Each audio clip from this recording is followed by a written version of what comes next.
Wow, that was loud.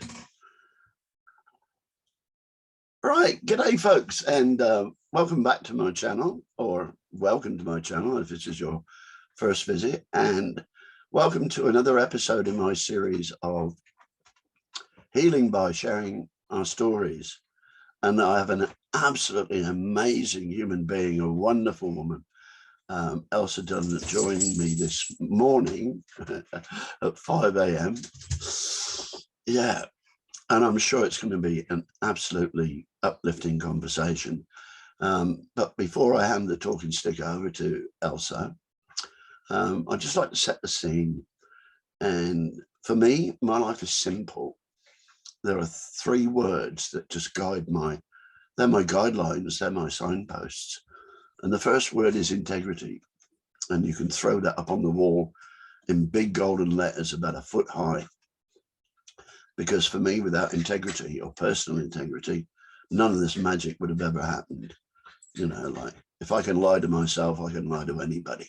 So integrity is the key. And then the second word is KISS. And I reckon the universe operates under this principle, the KISS principle, which for me is keep it simple, sovereign. So I'll repeat, keep it simple, sovereign. And then the third word is SUE, or the SUE principle, which is something I coined about 12, 15 years ago. SUE, S-U-E. All are sovereign, unique, and equal, and everything else just flows from that. Yeah, and you know, I cannot argue against that. You know, for me, that's absolutely fundamental. Anyway, so I'm on a mission to eradicate suicide, and that's my mission. That's what drives me. And that's probably about enough from me. And I've been reading your bio, Elsa, and watching some of your videos, and I'm just blown away by the spell you cast in one of your communiques where you talked about dovetailing. And that so resonates with me because I believe we all hold a piece of the puzzle. And so by dovetailing our pieces together, we help to heal each other, but also show the bigger picture. The bigger picture becomes clearer. So I will stop waffling. I'll just find the talking stick. Oh, here it is. It's actually the beater for my Irish drum. But Elsa, darling, the floor is yours. And if I want to respond to anything you say, I'll just put my hand up and you can let me in at your own calling. But I would like you initially, because this is my area of interest, to share how you felt during the first 7 years of your life and what sort of childhood you had. So if you want to start there and then just go wherever you want. But you don't have to do what I ask. You can tell me to piss off. It's okay. Well, I think I'll start first with what you said. And you said that it's the dovetailing and the piece of the puzzle. And that's a really good example of where I'm about to start, is that once you start to realize that life isn't random and there's no synchronicity, it's a plan, it's a set up by the stars before you were here. It's an agreement that you've come down to.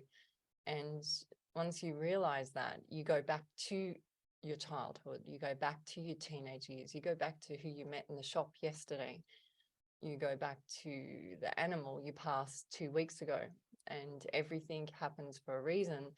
How much of that reason do you want to collect? And a lot of people call that time travel. We call it moment collecting. So we will go back to a moment that we remember. Remember means reincarnate. So we go back to a moment that we remember. We collect that moment, because sometimes there's messages in there where your frequency at that age or where you were wasn't ready to receive it all. Your free will wasn't ready to accept it. And when you go back to those moments and recollect them, you're in a different frequency.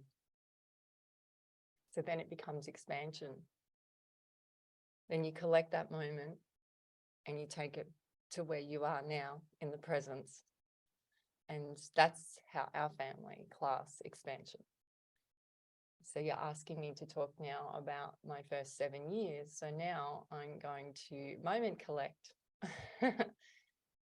And whatever comes up when I'm repeating my story also is moment collecting, because I'm collecting visions and feelings and smells and tastes. And I just wanted to bring this up before I started talking, because this is something not that just I do, it's we all can do to create expansion in ourselves and make you realize how whole you are as a person on Gaia here.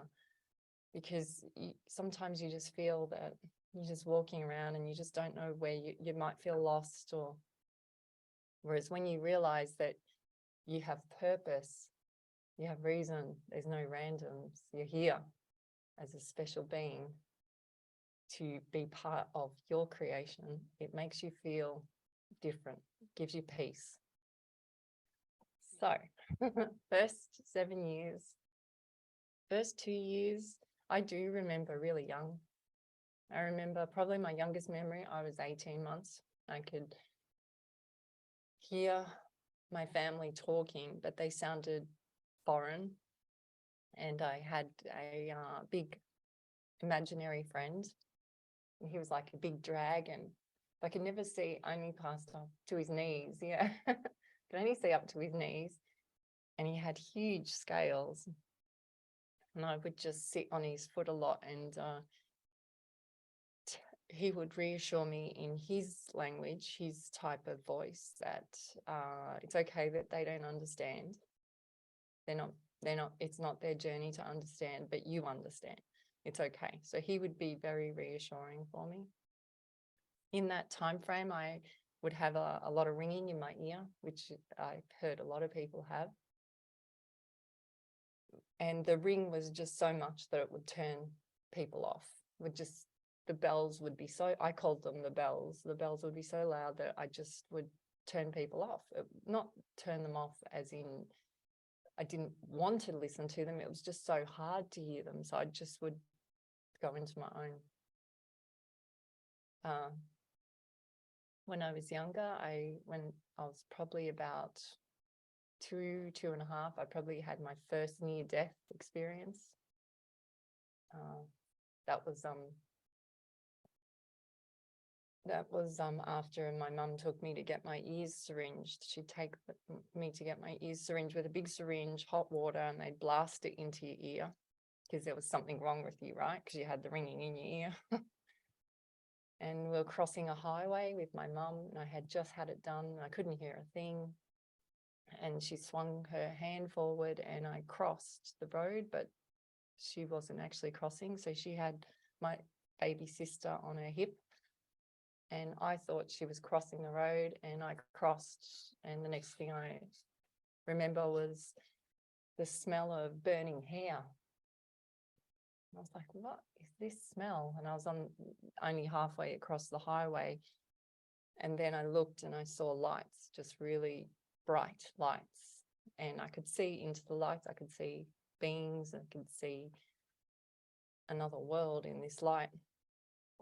Anyway, I don't know how long that was for. And then I could still smell that burning hair smell has a distinct smell to it. I realized I came back, it was my own hair on the glass of the headlight. So I had a headlight of a car right on my face. And I looked around, and it was really quiet for me. I looked around and there was people freaking out everywhere. They were screaming. My mum's face was in terror. My sister's face was in terror. And yeah, it was just, for me, it was a really peaceful moment. It wasn't for them. And from that, I don't know exactly what happened. My mum would never really speak about it. I think it was too disturbing for her, understandably. So we had that happen. And then those moments I've just spoken about have come up now in my life right now through not only through myself, but through other beings that we've encountered, other humans we've encountered, have taken me back to those moments and brought them back to life, really, which is, I find amazing. I really do find it amazing.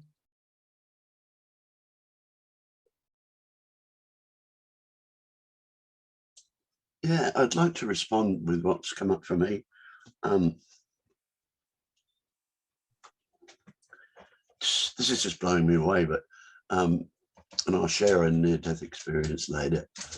But for me, healing the wounds of my childhood was the most powerful work I'd ever done. And I grew up in a very violent household, and got the message from mum that mum's always beaten me, therefore she does not love me, therefore I'm unlovable, and it's all my fault. And also the world's a dangerous place because I was always getting beaten. And then dad was doing dad stuff, bringing home the bacon, so he never spent any time for me. So the message I got from dad was, dad never spends any time with me, therefore he does not love me, therefore I'm unlovable, and it's all my fault. And that became my my way of life then. Well, I spent my childhood in the fight or flight mode, and so that became my MO as I, grew and got older. And so,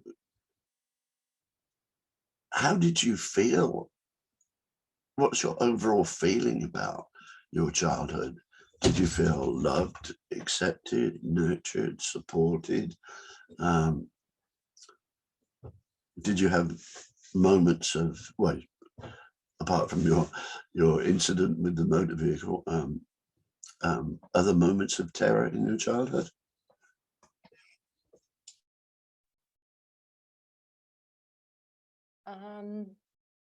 Well, I feel from my family, I was a confusing child. Because I was very frustrated. I wanted to be busy all the time. Even Richard comments on being busy I like being busy, just physically busy. And as a child, that's what I would like to be. So it was quite I was frustrated, I think, as a child. I reflect back on those moments, and as a mum now, I respect what my parents were like. I think they were loving, but work was everything back then. Everything was work. Then they'd come home and watch the 6 o'clock news, and the 6 o'clock news was gospel. And everyone had to be quiet because the newsreader was speaking. And it's funny because Richard and my profession is media, and so we saw the other side, and the other side, it is literally a show. So that was quite interesting. So growing up, I was told the world was like this. Then through my adult years and meeting Richard, I was told the world's really like this.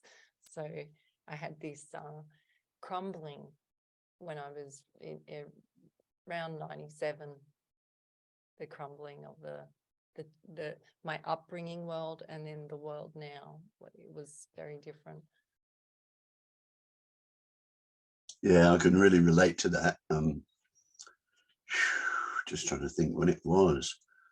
It's probably when I was about 40 years old. So it's about 1990 when I suddenly realized that everything I'd been taught by my parents, the education or indoctrination system, mainstream, it was all a lie. Fortunately, it wasn't long after that I set my own life purpose to be, because I am master and commander of my life, and I take full responsibility for this life that I do create. I just set my life purpose to be to simply find my own truth. So I just started questioning everything. And then whatever resonated with my heart became part of my truth. So yes, similar awakenings. But I was so angry, when I realized I've been lied to for all that time. But I think that was a necessary, that was another rite of passage. Okay, I'll shut up now. So how you're speaking is not only your journey, but a lot of others feel the same way. I know that I was angry too. I felt cheated. How could they do this? Why were they doing this? Why do they want to hurt us? And whether it's your family hurting you or the government or the medical system or you, it's what it is you're remembering your kindness and you're asking why haven't they remembered theirs? And the reason they haven't remembered theirs is their frequency isn't there. That's what it really is. It's the nuts and bolts is it's just their frequency isn't there. But as a human, in us, inside us, we are kind. Humans are kind. They are genuinely kind people. But others have, if they're carrying the programs, their frequency isn't there. But you want them to be there. It's your natural kindness and love that you want them to be there, but you cannot carry them in this walk.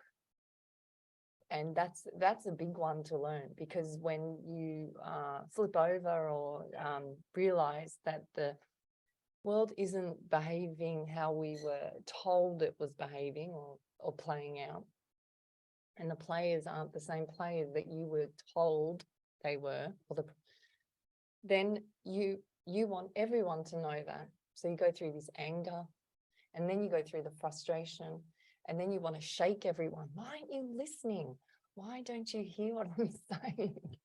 They're not like this. And it's just that their frequency isn't ready. They're meant to have a few more other things happen to them so they can have that in their, in their avatar, their temple, their container as an experience for what they're doing. But it's hard. It's so hard as a human. Yeah, well, what that brings up for me was in my own journey, this is probably about 95, I was living in Fremantle, and I was at that place where, because I often revisited my childhood, and I got to this stage where, God, I hate you, Mum. I bloody hate you, Mum. You're always beating me, but you got to love your mum because you've only got one mum. And it was that dichotomy that was tearing my soul apart. But by writing a letter to Mum, which I did, and just telling her my story about how I felt as a child growing up in our family, and dear Mum, just writing to tell you how I felt growing up in our family. Here's my story, please tell me yours. And so I started. And what I thought would be a couple of pages ended up being like War and Peace. It was huge, And so, and I signed off, here's my story, Mum, please tell me yours, your loving son, Bobby. And I posted it to her in England. And that was one of the hardest things I'd ever done, actually posting that letter. Eventually, I got a letter back from Mum. She said, oh, Bobby, you must think I'm the first mother in the whole world, but I was only doing my very best. And so I wrote back and said, Mum, this is not about blame. This is about sharing our stories. Please tell me your story. So eventually she wrote back and told me she was born in Germany, 1924, between the wars. Her dad was an alcoholic, her mum was a control freak, her cousins were in the SS or they were shot. So basically she had a really, really dysfunctional and violent childhood. Now, once I got that letter, there's tears streaming down my face. I realised that, yes, Mum was doing her very, very best, but all she could do was dump on me what got dumped on her. And so by writing that letter, I actually broke the multi-generational cycle of abuse. And then probably about 2000, I contacted Mum through a medium who told me things that only Mum and I knew. And so I knew she was fair dinkum. And the message I got from Mum was, thank you, Bobby, for writing that letter. Although it was painful at the time, I am now going through the same work with my parents in the beyond. And that also just blew me away, absolutely blew me away. So for me, it's the programming, you know, for generations and generations and generations. Us as a loving human species have been programmed to believe it's honorable to go to another country and shoot at somebody else that looks like you, you know. It took me 20 years to break 40 years of programming. I'm glad I did it. Okay, I'll shut up now. Well, I heard this. I was in a group last night. I was talking with the group, and they brought up looking after the grandkids, and they said the grandkids were acting up. And I said the grandkids weren't acting up because of you. The grandkids were acting up because of what they were going through in their mum and their, you know, intermediate family. And they've brought all their baggage to you and they're releasing. And that's great. But do you want to always be the one that has to clean up the mess? The grandparents, meaning. And this is just an example. And I said, look, we've had similar circumstances where we'll have friends over, their kids have their friends over, and we go through the same thing with their friends, where we're dealing with issues that are in that child's life is coming up for us, and we have to then deal with it. And it's really tricky. What do I want to deal with? What do I want to not deal with? What's necessary for me to deal with? What's necessary for them to deal with? And it's the setting the boundaries and working it out. It's a tricky fine. That's a tricky fine line, that one. It is. It's tricky. Yeah, there's a fine line between caregiving and caretaking, and for me, boundaries are essential. For me, my boundaries are the golden frame around the masterpiece that is me, and healing me is my number one job. I realize everybody's on their own hero's journey, and I can be supportive, but you know, I don't, as an empath, you know, I can't take on their feeling or their pain. That's part of their schooling, isn't it? You know.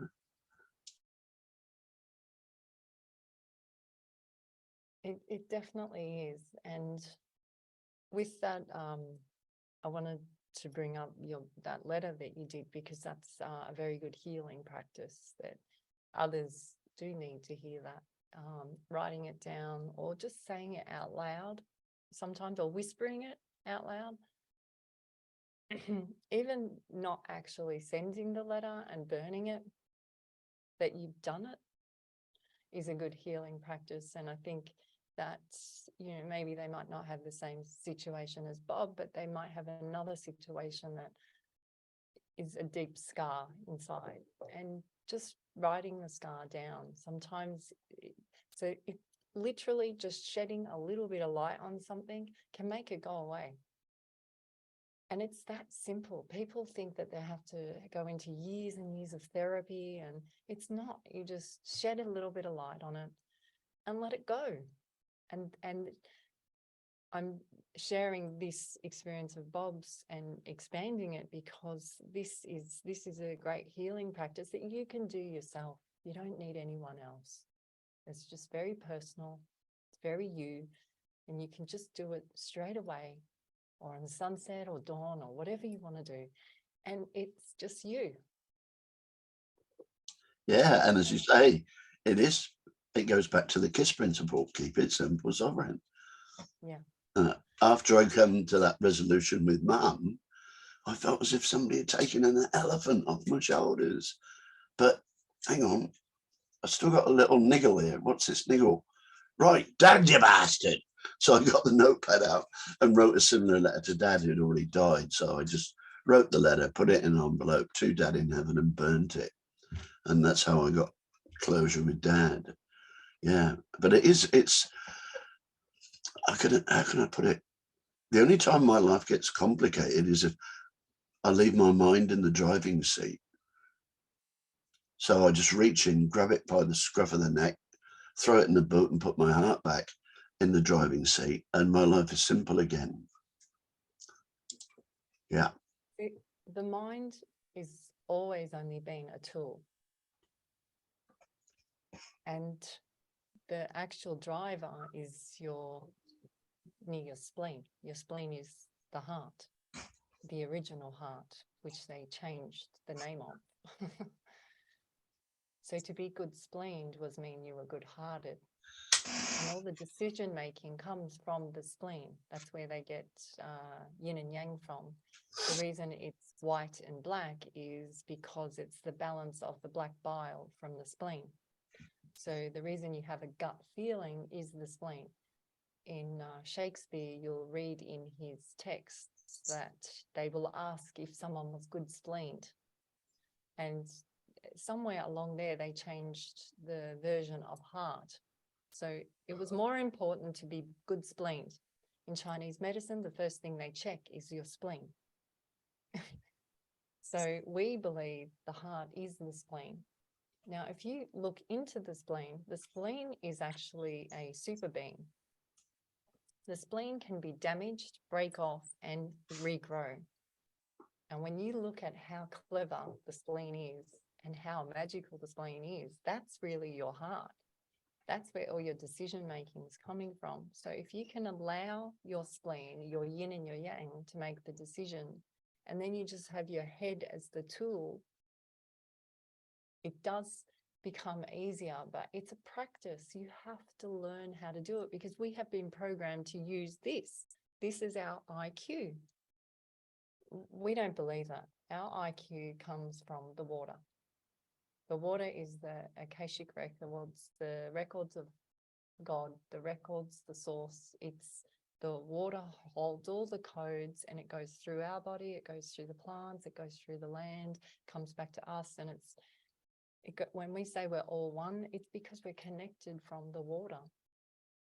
And if you can remember that and practice these things, then things will just unfold for you. They'll just unfold for you. You don't need to worry and fear about things because they'll just keep coming. They'll keep unfolding for you, and it makes your life easier and gives you peace. Like you said, Bob, you have to turn this off. So that is a practice in itself because you have to practice to do it. Yeah. Well, I get 2 sleeps a day, and one of them generally is a period of lucid dreaming. And how can I put it? Within the silence of my heart, I found a place I call my knowing, and my knowing has no words, but it is in that place that I connect to source. That's my connection to creation, or whatever you want to call it. But also I've got a burgeoning connection to a place I call the universal library of all that there is to know. And I think people refer to that as the Akashic record. And so all these insights that I'm getting, they don't come from me, they're coming through me. The same with the book I wrote.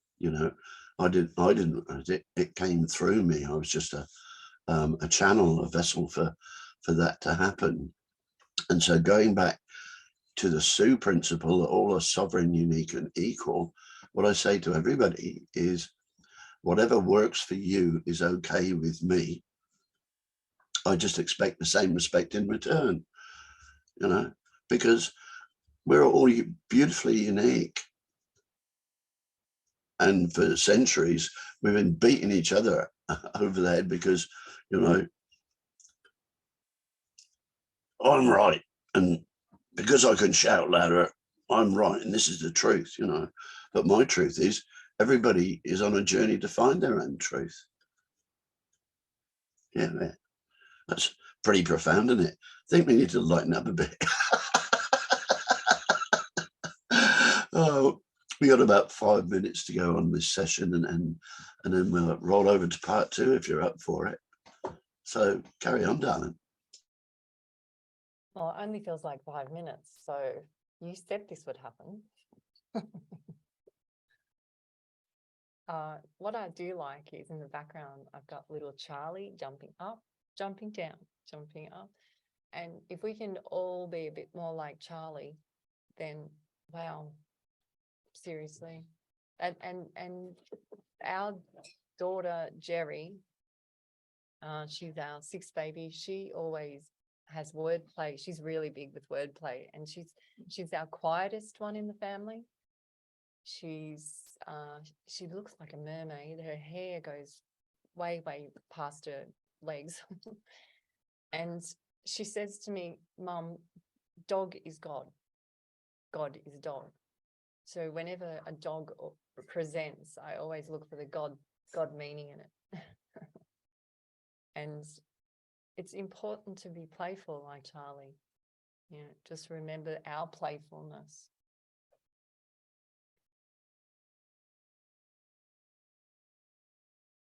And their kindness. Yeah, well, you know, Charlie's got it nailed. Well, all animals have got it nailed because they're all in the moment. None of them are running around with time managers and deadlines. And, you know, when I was living on my boat, there's a couple of dolphins used to come around and have a chat with me every afternoon. You know, they're on the patrol of the bay and they're just giggling away there and having a great time. And so I found that simply being in the moment, just being, requires no thinking or doing. I do not have to do anything to justify my existence in this reality. You know, just be. I'm a human being, not a human doing. Yeah. And a lot of this is just remembering it all. Just remembering. And that's what that is when we look up a lot of the Pi root word of things, the original word, the original beginning word, because we keep getting told that it's not what you think. And a lot of words have had so many layers on them that the actual original word isn't what it began as. So they keep directing us back to the original word. And remember is about reincarnating and reincarnating with your soul, reincarnating with your inner you. Yeah, I agree. For me, thinking is the language of the mind, but feeling is the language of the soul. Descartes was wrong, that French twit, when he said, "I think, therefore I am," because I experience this existence through my senses. So for me, it is I feel, therefore I am. Well, the Pi root meaning of think is actually feel. So when you that's what's very interesting with this practice that we do, and we're guided to do this, to find the root word of most of the words, when it completely changes the whole meaning of a sentence. It's absolutely amazing. So a lot of things, the biggest one we've had through November is we were told that a lot of people will be feeling lack. And I went, okay, well, I better look into lack. Lack means leak.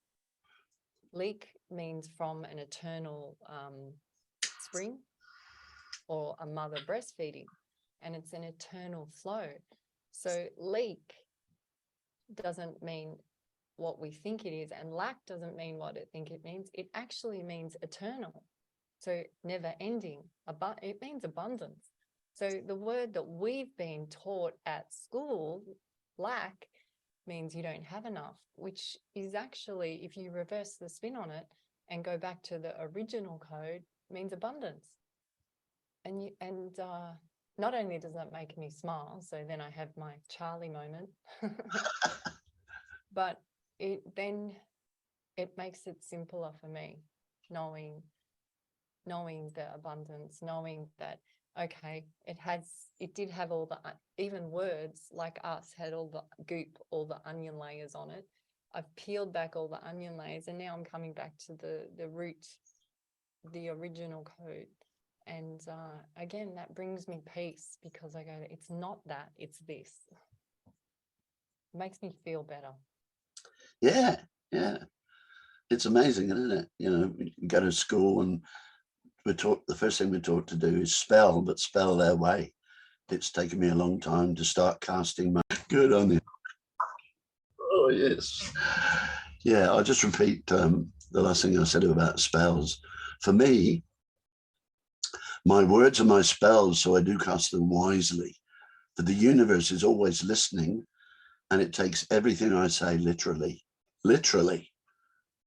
And so I've spent the last 25, 30 years reprogramming the way I speak. And now I place my words with surgical precision. So that's how I operate.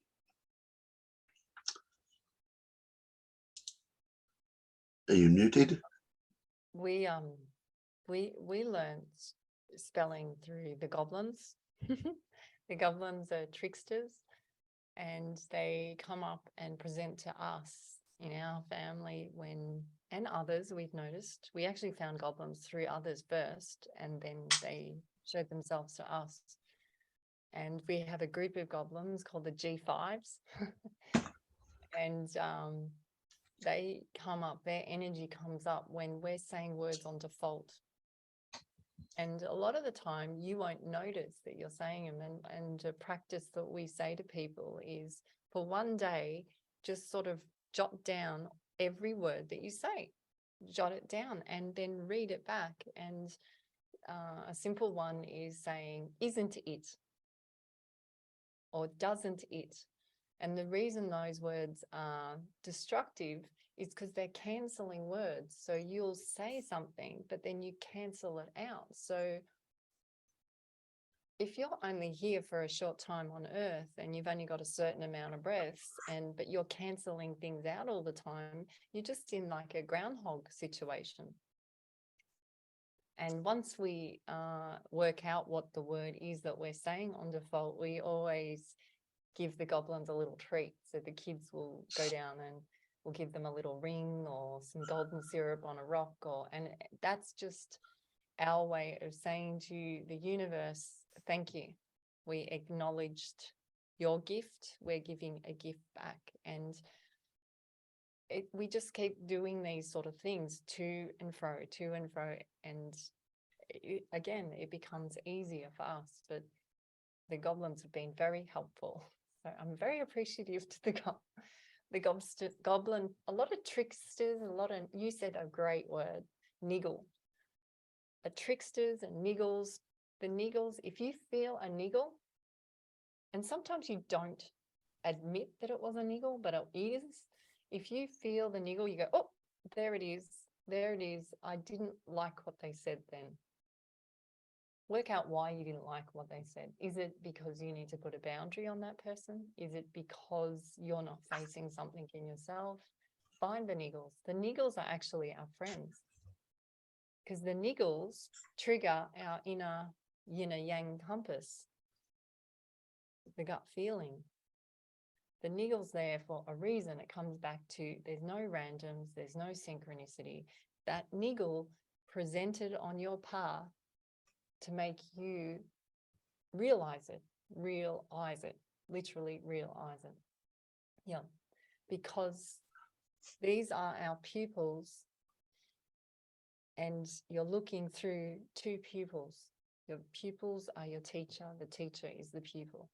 So you're looking through and you're working your way through all your niggles. That's how we evolve.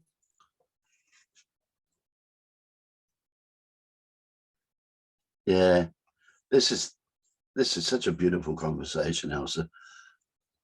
So yeah, thanks for agreeing to come on. You almost got me speechless, which for me is unusual. But I love the English language and I love playing with it. Like for me, intimacy is 3 words. It's into me, see. You know, and it's like that common chestnut that's out there. Like everything is hidden in plain sight. Yeah, yeah. Oh, I like that one. Yeah, it is. Yeah.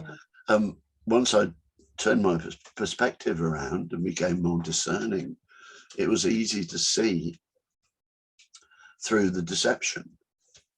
You know, why is this happening? Why are they doing that? And the reason is clear. And actually, I found my truth to be almost 180 degrees away from everything I was ever shown.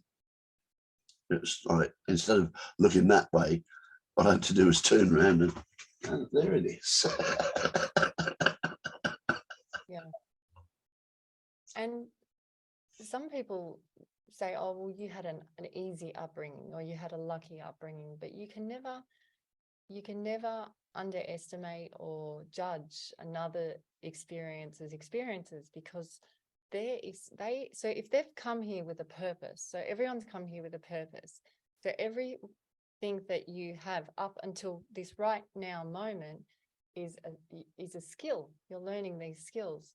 You're learning. So all those experiences that you've gone through, then you take them and then you share, you become the storyteller to others. And then they go, oh, I was just listening to this guy, Bob, and he went through exactly what I went through. And this is how he dealt with it. And this is how he did. So then you become a healer through sharing, through stories.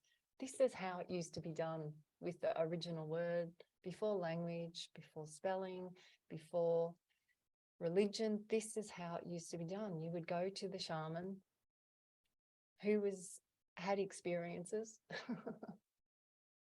and they would share, and that's how it was done.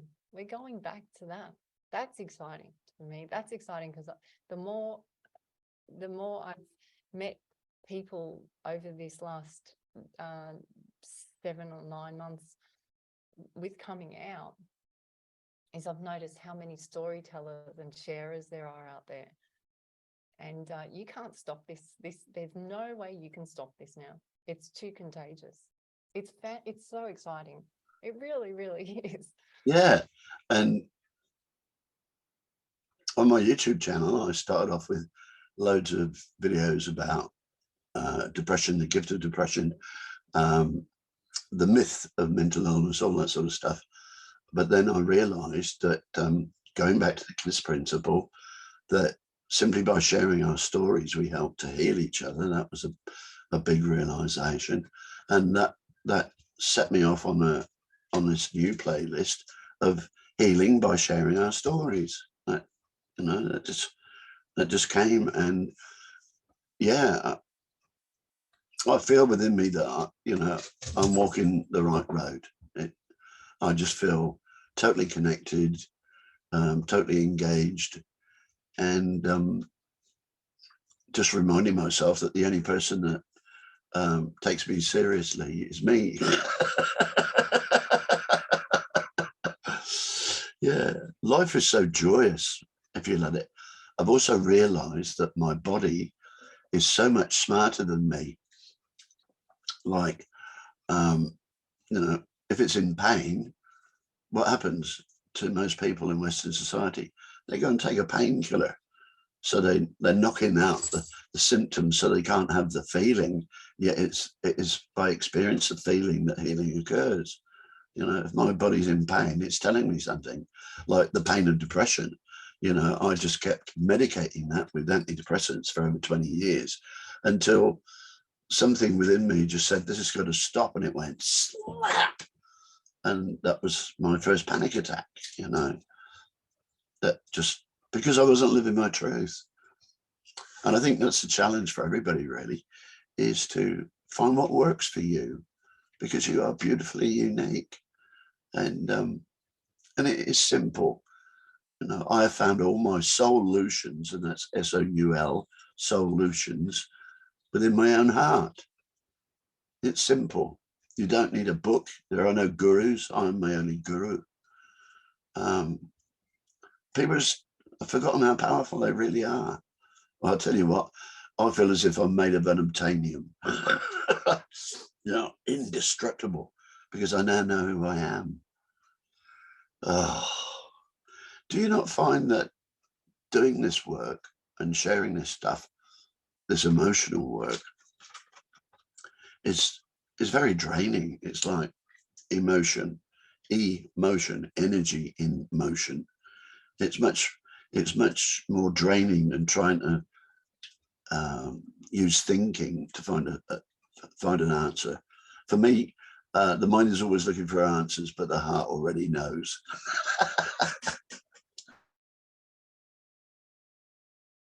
I find if I'm on the screens too long, I find that draining, the lights.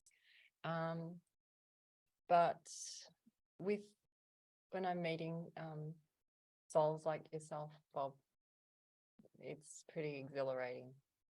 I usually am on a buzz. I usually have to, even if it's late at night or really early in the morning, I have to go outside and sit down or pat the cat or play with the dog or have a drink of water or do my spins, because I can't come back into the family after I've been in that space, because they're in a different space. They haven't held space with that person that I've just been in the Zoom with. So I have to not clean myself, but I have to like almost recalibrate so I can come back into the family. Otherwise, I come back in a different buzz to them and it irritates someone. So I've found coming onto social medias in the last year or so, I've had to learn how to work that into my beingness as well. So, because sometimes if I'm in a group of 50, the energy of that 50 is within me, right? After the Zoom. And, you know, we've got a big household here with little ones. I can't bring that energy into the kids. So I have to sort of recalibrate it. And it doesn't take long. It just means, and it doesn't even mean I'm actually doing anything. I'm just sitting down for a couple of minutes to let the buzz digest, I guess, in the body. But these things I'm talking about and you're talking about, we can all do these things. This is not, we're not gifted. We are, the gift comes with us. It's like a package deal. It's just, you got to remember to open the box. Yeah, I noticed very early on in I've sung ever since I can remember, you know, since about 5, 6, 7 years old. And I did my first paid gig in 1963 as in the school at church, the church choir. So this is about my 58th year as a paid stage performer. But so, you know, I'm about to give a concert and go on stage and I'm in the green room and I've got these butterflies in the tummy and, oh no, I don't want to go out there. Oh, you know, it's scary out there. But very early on in my career, I realized that what was happening was this anxiety that I was feeling was actually a natural process that I had to go to because my body was raising its vibration so that I could go out on stage and deliver the magic that was coming through me. And it is that energy that I brought on stage that the audience picked up on first before I ever sang a note, you know. And so, yeah, again, my body was telling me, I'm raising your vibration because you've got good work to do here. Whereas my anxiety in my adult life, you know, I'd be walking down the street and feel as if there was somebody behind me with a knife about to stab me. And that was just a wound from my childhood because that's how that was normal. That was a normal living existence for me during my childhood. And so by healing the wounds of my childhood, I no longer have that demon behind me. You know, it's gone. It's absolutely gone. Oh, I'll shut up now. Well, it's good sharing these stories and these experiences because other people will hear this and they go, that's how I've been feeling, or that's That's what my friend was talking about. You need to go and listen to Bob, or you need to go and they said go and sit on a rock, and or oh, we have rocks. We can go sit on the rock. I don't have to go buy anything. I can go and do this myself, and you can go and do it right now. And the word now is no. The word no is new, and the word new is new. Knowing, know, knewing, new is all the same meaning, which means there's no time. It cancels out time, that word, and it brings it back to in here. And that you can go and do this now for you. And that's a gift. I can go and do something to help me now. Wow. I don't have to go and book an appointment. I don't have to go and stand on top of a mountain. I can go and do this for me now, my way. And we've made that sound silly. We've made that sound, with movies and Hollywood and schooling, we've made that sound unimportant. Yet that is the most important thing. Once you get that bit right, then everything else follows. But the importance has been taken off what you've been speaking about. And once we go back to the importance of that first, then everything else will follow.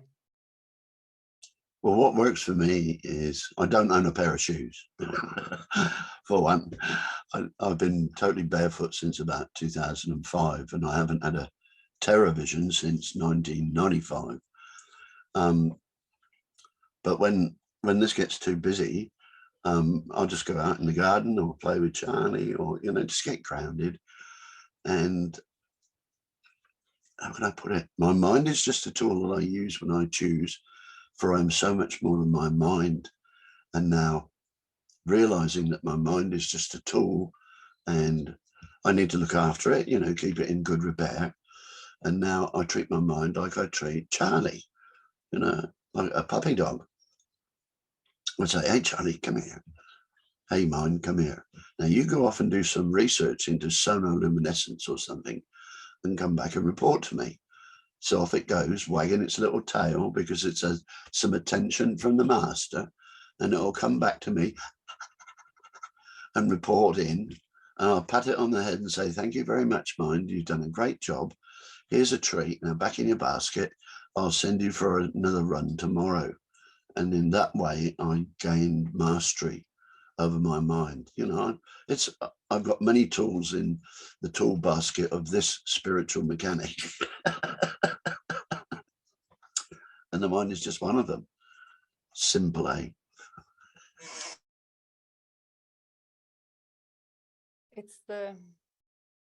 So in what I learned very early from design and photography is to make something look simple is actually the hardest.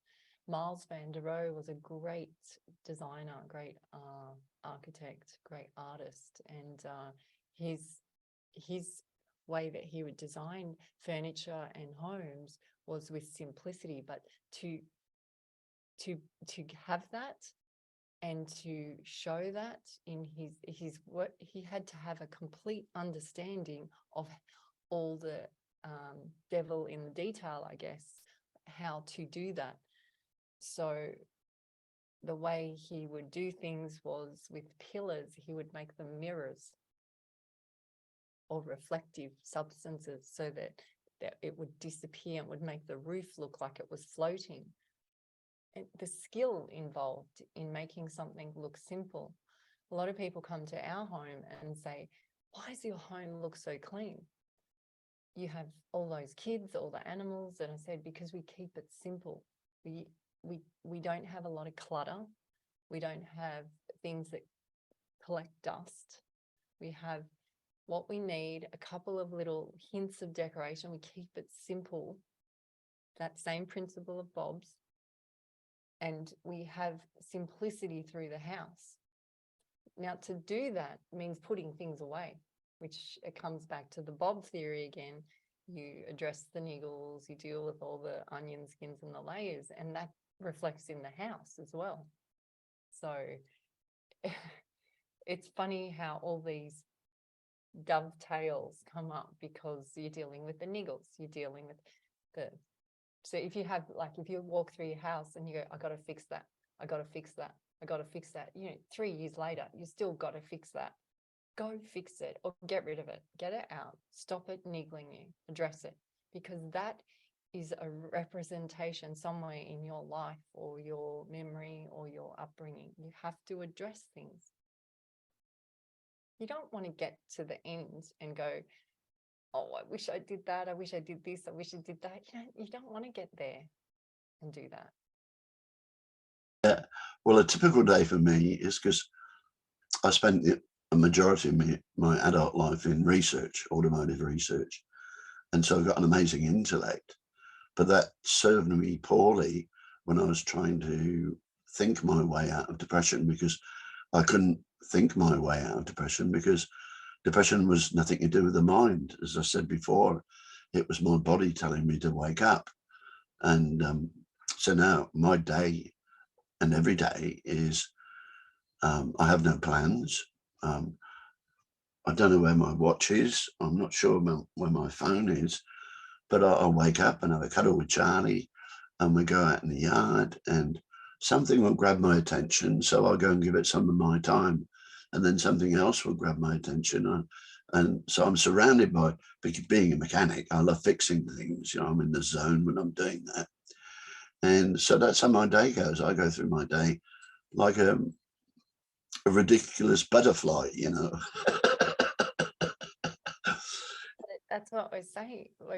So again, the words we're saying is even dovetailing, which is beautiful, because what you're saying is that something unfolds, something unfolds, something unfolds, something unfolds. Hang on, I've got a niggle.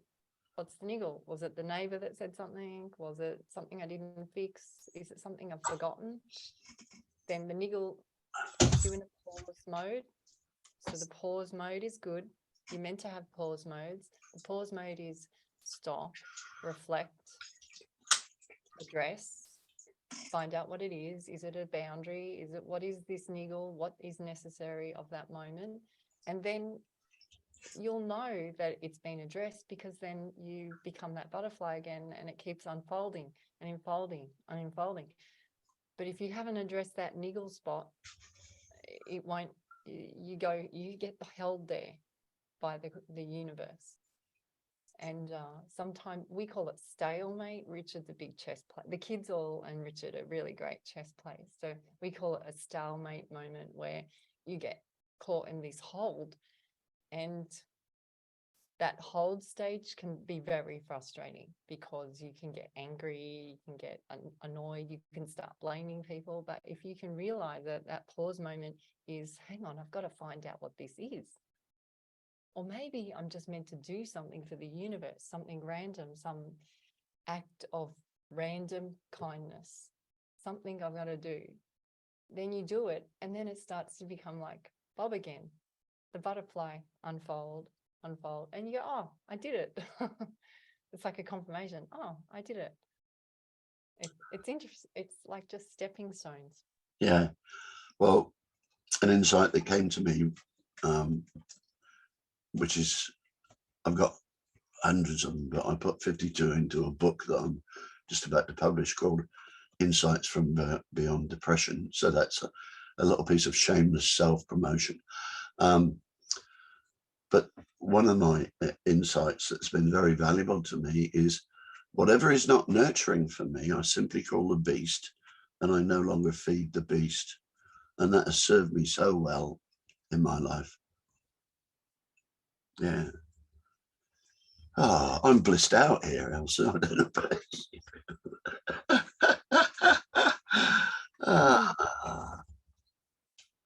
Well, I knew when I saw your message it was going to be like this. So you said too many things that we say through our day to day, and I go, oh. So okay, so you have the niggles, but then you also have the highlights. I like the highlight words. So, and the the playfulness of the way the universe connects us all together is very, it's magical. Well, I That's the reckon, word yeah, I reckon the universe has got a wicked sense of humor, which is probably why we get on so well, because like hundreds of times during the day, I'll just look up to the right and wink at the universe. You know, when something's going well, I say, thanks, mate. Or if something's gone a bit purple, I'll look up and grin and wink and say, okay, mate, I get it. I get the message. So, and that's that connection there is like, you know, it's always there, and it's just how I connect to source. And as you say, you know, everybody can do this stuff. It's simple. It's just, it's what's key here. Reclaiming the belief in myself was key, because going back again to my childhood, I remember I was about 4 3/4 years old, and I woke up one Sunday morning feeling very grown up, and I brushed my hair, combed my teeth, and I bounced down to breakfast feeling very grown up, and sprouting my lovely red t-shirt, and Mum said, Bobby, go upstairs and put on your blue t-shirt. You know you love your blue t-shirt. So I stood up confused. I think, no, I love my red t-shirt. But I can't argue with Mum, because she's Mum, and she's very angry and violent, and she's about 80 foot tall. So I went upstairs and put on my blue t-shirt, and that's my earliest recollection of me no longer believing in myself. And once again, through healing the wounds of my childhood, John Bradshaw, God bless you, mate, I was able to reclaim the belief in myself. And again, it goes back to my body. My body knows what it needs. You know, all I have to do is keep out of my own way.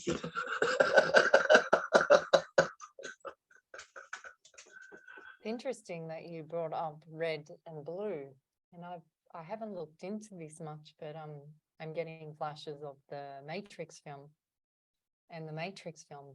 I'm positive those pills that Morpheus held was red and blue, and it's interesting how symbolic things are to me. When I hear things, they just go whoa, and you that moment, because that's a key moment that's a God moment, a biblical moment that you just described with the 2 t-shirts, because you've remembered that for a reason. You haven't remembered that for random. You've remembered it so you can share it with your audience. That red and blue moment was the moment that you realized you had given it away. And that's huge, Bob. That is huge. I mean, that to me is just a whole healing right there. Yeah. Just that's an amazing moment, right? Yeah.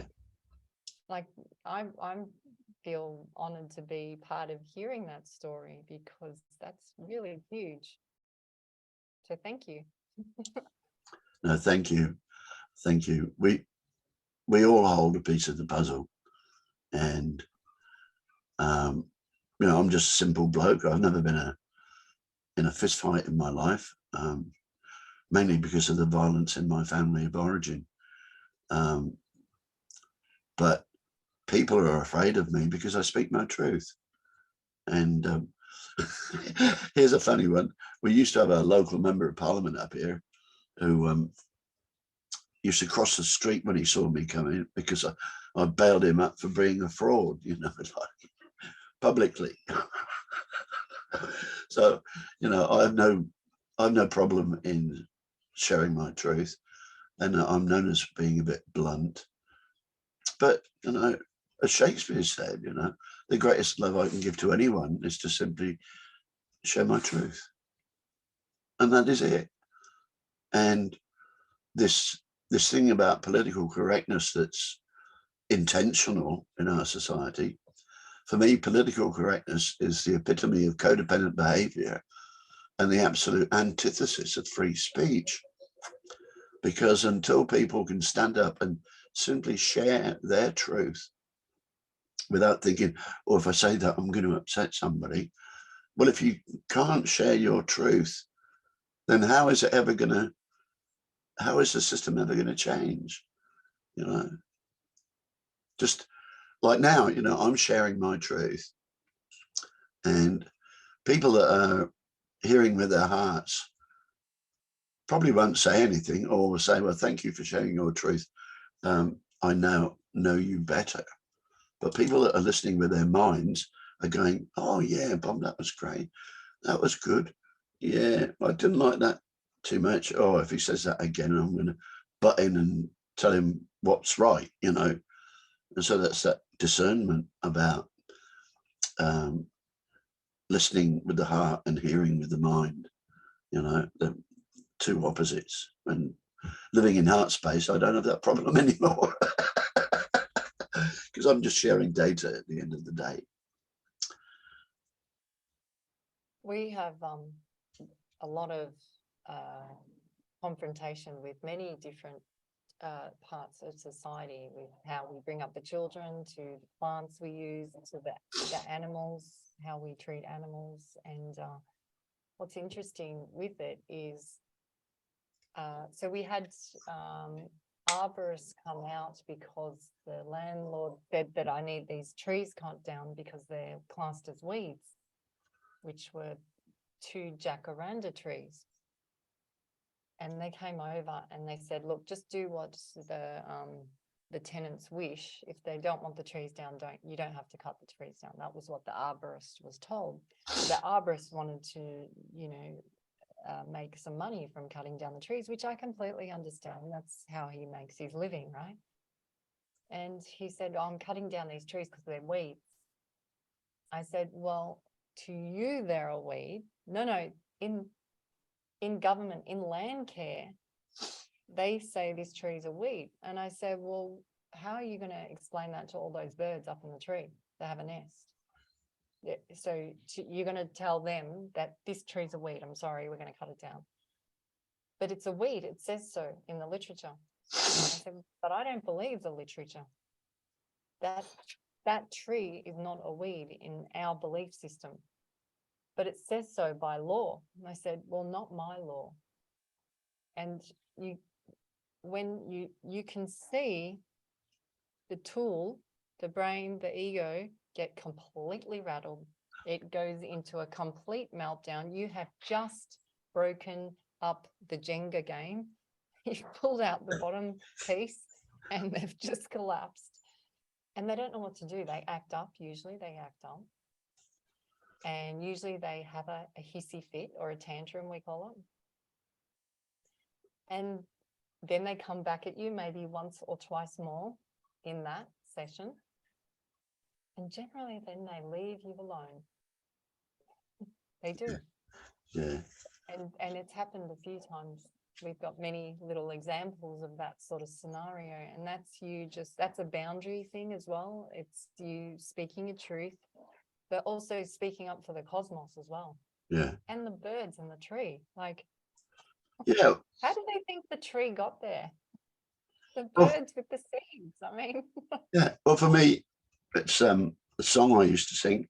All God's creatures have a place in the choir. We're down to the last 5 minutes. So if there's any closing statements you'd like to make, please share that.